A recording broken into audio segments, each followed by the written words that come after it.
धीरे बोलो, कोई सुन ना ले। यह बात हम सबके कानों में पड़ी होगी और हमारे मुंह से भी निकली होगी, लेकिन सोचने की बात यह है कि ये वाक्य कब कब हमारे मुंह से निकलता है और कब कब हमारे कानों में पड़ता है, क्योंकि ऐसी कम ही गुप्त राज होते हैं जो हम दूसरों के कानों में पड़ने नहीं देना चाहते। अक्सर परिवार में अशांति का कारण हम स्वयं ही होते हैं। हम इस बात को देख पाएं भले न देख पाएं, पर ये असल सत्य है, क्योंकि जाने अनजाने मूर्खतावश हम खुद ही अपनी वो बातें दूसरों को बता देते हैं जो हमें कभी नहीं बतानी चाहिए। और वही बातें जो जाने अनजाने हमने किसी दूसरे के सामने बता दी थी, वही हमारे दुख का कारण बन जाता है, वही हमारे झगड़े का कारण बन जाता है। और फिर बाद में हमें पछतावा होता है कि मुझे ये बात किसी को बतानी नहीं चाहिए थी, मेरी ही गलती हुई कि मैंने जाने अनजाने ये बात सभी को बता दी। इसीलिए आज की जो बौद्ध कहानी मैं आपको सुनाने वाली हूँ, उसे सुनने के बाद आपको 7 ऐसी बातें पता चलेंगी जो आपको कभी किसी को नहीं बतानी।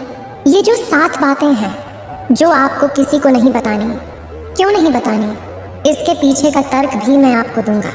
और इन 7 बातों के अलावा अगर आपको लगता है कि कोई बात ऐसी है जो मुझसे छूट गई या मैं नहीं बता पाई, तो कमेंट में ज़रूर बताना, इससे पहले कि आप इस बौद्ध कहानी में खो जाएं। यदि आप महात्मा बुद्ध के विश्वासी हैं तो इन दिव्य उपदेशों को ध्यान से सुनें। इस वीडियो को पूरा अंत तक देखें, वरना बाद में बहुत पछताना पड़ेगा। अपने कीमती समय को फालतू के शॉर्ट्स वीडियो की जगह यहाँ लगाएं, कुछ नया सीखने को मिलेगा। एक समय की बात है, एक नगर में रिंकू नाम कई युवक रहता था।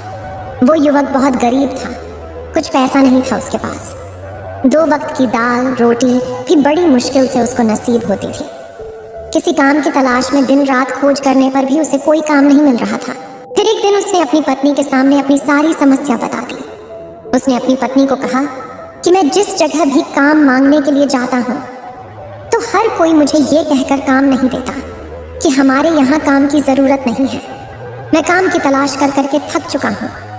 मुझे समझ नहीं आता कि मैं तुम लोगों का पेट कैसे भरूंगा, अपने बच्चों को कैसे पालूंगा, और ये चिंता मुझे दिन रात खाए जा रही है। यह सुनकर उसकी पत्नी ने कुछ सोच कर कहा कि तुम एक आदमी के पास एक बार ही काम मांगने के लिए जाते हो, और जब वह काम नहीं देता तो तुम दोबारा उसके पास जाते तक नहीं।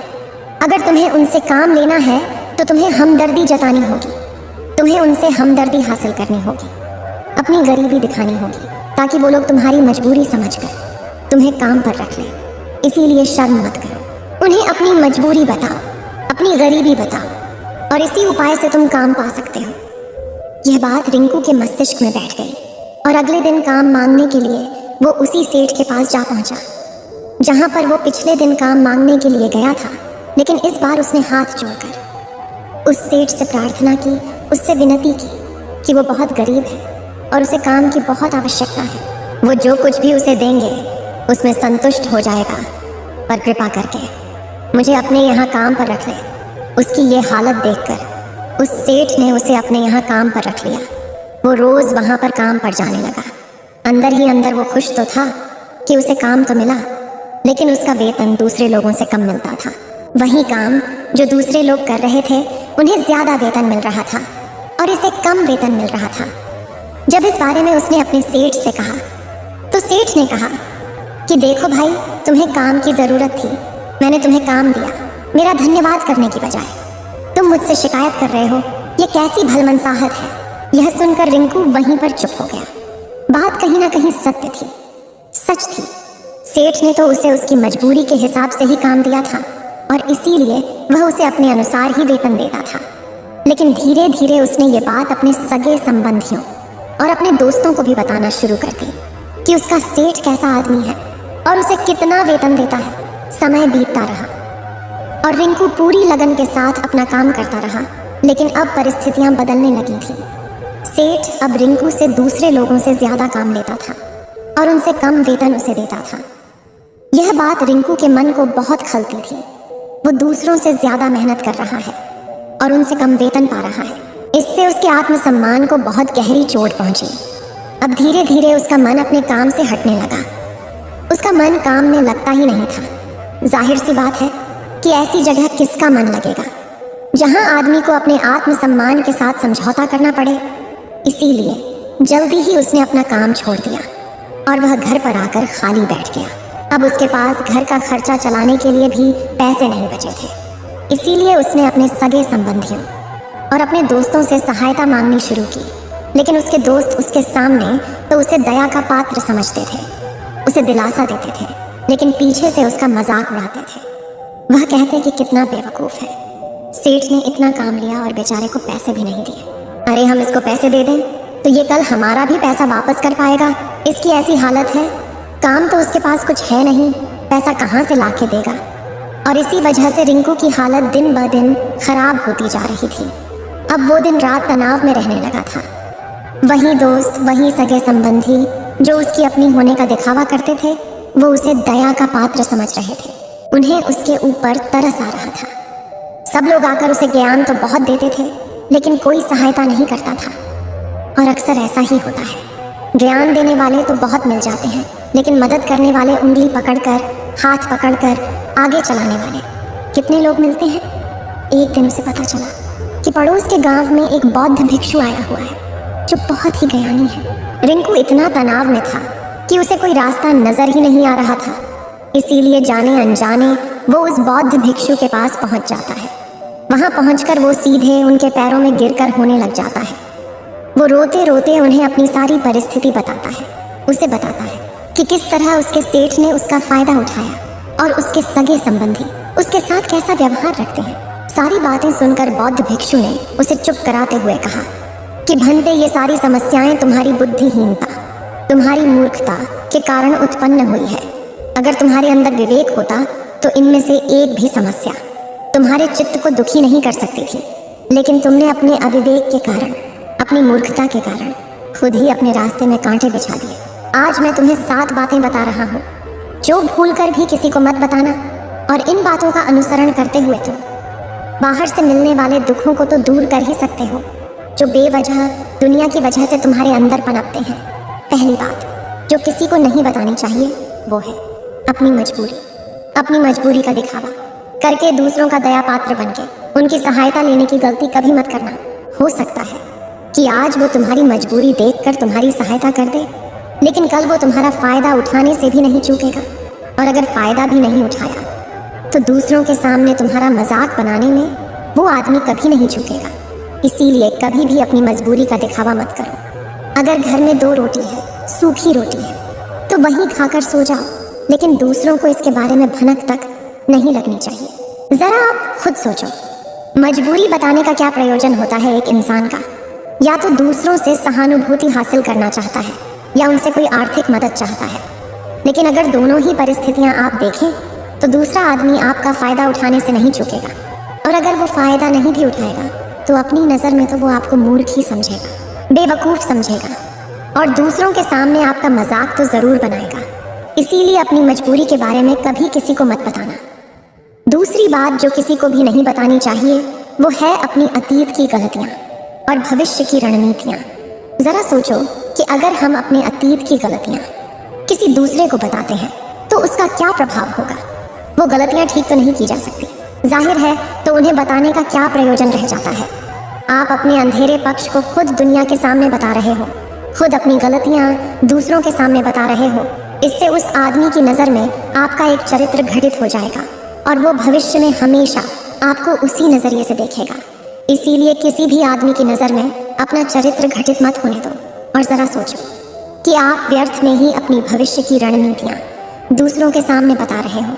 जो लोग आपके काम का हिस्सा ही नहीं हैं, उनके सामने अपनी भविष्य की रणनीतियाँ, अपनी डींगे हाँकने का क्या फ़ायदा?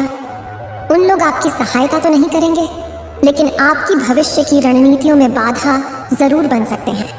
आप खुद अपने विवेक का इस्तेमाल करिए और सोचिए कि आपके साथ भी ऐसा हुआ है कि आपने अपनी भविष्य की रणनीति किसी को बताई हो और वो कामयाब ही ना हुई हो। ज़रूर हुआ होगा, ज़रा गौर से सोचिए। तीसरी बात जो किसी को नहीं बतानी चाहिए वो है अपनी घर की बातें। जो भी हमारे घर के अंदर आपस में बातचीत होती है, हमारे माँ बाप के साथ, हमारी पत्नी के साथ, हमारे बच्चों के साथ, वो बातें परिवार तक ही सीमित रहनी चाहिए।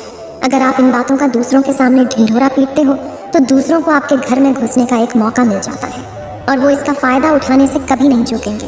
वो आपके परिवार के सदस्यों को आपसे दूर लेकर जाने की कोशिश करेंगे। अक्सर ऐसा होता है, हम समाज में देखते हैं कि हम अपने घर के झगड़ों को कम करने के लिए उन झगड़ों को अपने पड़ोसियों और दूसरे सगे संबंधियों को बता देते हैं, लेकिन इससे आपको सहायता कभी नहीं मिली होगी, बल्कि आपके घर की लड़ाई झगड़े और ज्यादा बढ़ गए होंगे, और ये जाहिर है वो बढ़ेंगे। अगर आप अपने माँ बाप की बात दूसरों को बताएंगे तो आपके माँ बाप को बुरा ही लगेगा कि हमारा बेटा हमसे बताए बगैर दूसरों को ये बातें बता रहा है। इसीलिए अपने घर की बातें और अपने घर के लड़ाई झगड़े किसी के सामने मत बताना। अगली बात जो मैं आपको बताने जा रही हूँ, जो किसी को नहीं बतानी चाहिए, वो सुनने पर बहुत अजीब लग सकती है, लेकिन उसका सत्य भी मैं आपको एक तर्क के माध्यम से दूंगा। मैं कहती हूँ कि अपनी आमदनी किसी को मत बताना। अब अपनी आमदनी न बताने के पीछे क्या प्रयोजन हो सकता है? जरा सोचिए कि आप अपनी आमदनी अपने दोस्तों को बता देते हैं, तो जब आपके दोस्तों को ज़रूरत पड़ेगी तो वो सिर्फ आपको ही याद करेंगे, क्योंकि उनको पता है कि अगर आपकी आमदनी ज़्यादा अच्छी है तो आप ही उनकी मदद कर सकते हैं, और इसीलिए ज़्यादा लोग आपसे सहायता मांगेंगे। और जब आप उनकी सहायता नहीं करेंगे तो वो सोचेंगे कि इस आदमी के पास पैसे हैं, मेरी सहायता कर सकता है, लेकिन ये सहायता कर नहीं रहा है, और इसीलिए आपकी आमदनी आप दोनों दोस्तों के बीच एक झगड़े का कारण हो सकती है। कम आमदनी होगी तो लोग मजाक उड़ाएंगे, और ज़्यादा होगी तो सहायता मांगेंगे, तो अपनी आमदनी बताने का कोई प्रयोजन नहीं है। अगली बात जो मैं आपको बताने वाली हूँ, उसे अपनी गांठ बांध लेना और किसी को ये बात मत बताना, अपनी कमजोरियाँ और अपनी ताकत। अक्सर इंसान को पता नहीं होता है कि उसकी कमजोरी या उसकी ताकत क्या है, लेकिन अगर आपको अपनी कमजोरी और अपनी ताकत पता है तो पहली बात तो आप बहुत ही बुद्धिमान आदमी हैं, और दूसरी बात कि आपको ये बातें किसी से साझा नहीं करनी है, क्योंकि अगर आपकी कमजोरियां दूसरों को पता चल गई तो आपकी कमजोरियों का फ़ायदा उठाएंगे, और अगर आपकी ताकत पता चल गई तो वही ताकत आपकी कमजोरी बन जाएगी, क्योंकि वो ताकत दूसरे आदमी को पता है, और वो ताकत की काट भी ढूंढ ही लेगा। अपनी कमजोरी और अपनी ताकत अपनी पत्नी या अपने पति को भी नहीं बतानी चाहिए, क्योंकि इसके बाद आपको घर में उनसे हमेशा दुब के रहना पड़ेगा। अगली बात जो किसी को नहीं बतानी चाहिए वो है अपने मित्र और अपने शत्रु। आप अपने मित्रों के बारे में अगर दूसरे लोगों को बताएंगे तो वो आपके मित्रों के साथ अपनी घनिष्ठता बनाकर आपको धोखा दिलवा सकते हैं। आपके गहरे मित्रों को आपसे दूर करने का प्रयास कर सकते हैं। अक्सर आम आदमी ऐसा नहीं करता, लेकिन आपके दुश्मन ऐसा करने की कोशिश कर सकते हैं। और दूसरी तरफ आपके शत्रु का भी किसी को नहीं पता लगना चाहिए, क्योंकि आज जो आपका मित्र है, अगर कल वो आपका दुश्मन हो गया तो वो आपके दुश्मन के साथ ही मिलकर आपको परास्त कर सकता है, आपको धोखा दे सकता है। इसीलिए अपने सबसे अच्छे दोस्तों को भी अपने दुश्मन के बारे में कभी मत बताना। अगली और आखिरी बात कहना चाहती हूँ कि जब तुम दान करते हो तो दान के बारे में भी किसी को मत बताना, नहीं तो दान करना व्यर्थ हो जाता है, बेकार हो जाता है। जब आप अपने दान का ढिंढोरा पीटते हो तो आप ये बता रहे हो कि मैं कितना बड़ा दानी पुरुष हूँ, और ये आपके अंदर एक अहंकार निर्मित करेगा। इसीलिए दान गुप्त रूप से किया जाए, उतना ही अच्छा होता है, उतना ही फलदायी होता है। जब आपका बायां हाथ दान कर रहा हो तो दाएं हाथ को बिना पता चले कि बायां हाथ दान कर रहा है। ये 7 बातें जो बौद्ध भिक्षुओं ने रिंकू को बताई, इनमें संसार के सभी सिद्धांत छिपे हुए हैं।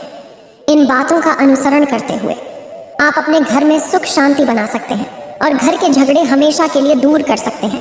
आप इन बातों के बारे में अपने विवेक से भी सोचेंगे तो आपको ये बातें सच मालूम पड़ेगी। और हमारा कहानी सुनाने का मकसद यही है कि आपका विवेक जागृत हो। आप खुद उन बातों के बारे में सोचें जो हम आपको बता रहे हैं, और अगर हम गलत हैं तो आप कमेंट में वो बात ज़रूर बताएं जिस पर हम गलत हैं। उम्मीद है आप सभी को यह वीडियो अच्छी लगी होगी। अगर आप बुद्ध के सच्चे विश्वासी हैं तो चैनल को सब्सक्राइब और वीडियो को लाइक करके कमेंट में नमो बुद्धा लिख दीजिए।